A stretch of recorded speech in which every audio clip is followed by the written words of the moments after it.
Good afternoon, Warriors. Today is Monday, the 16th of November, 2020. Taking a look at our homework for this evening. In math, tomorrow we've got Chapter 5 tests coming up. The accelerated class, there is no homework.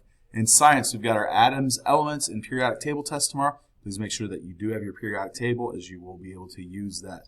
The accelerated class has no homework outside of the History of Earth quiz coming up Wednesday.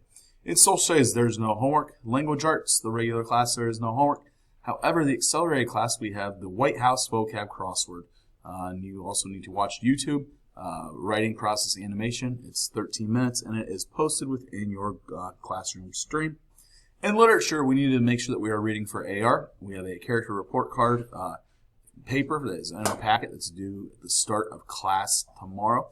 Also, you need to make sure that you are looking at your reading pace card and make sure that you are on pace to be where you should be at the end of today. For the accelerated class, you're working on your memoir reading and activities that you need to do. For those of you that are at home and are quarantined, please make sure that you're checking your email and that you're getting in every single day to get on Classroom. If you do have questions, guys, feel free to reach out to the teachers via email. Let us know, and we will do what we can, for each and every one of you. Everyone have a fantastic rest of your Monday, and we'll see you later.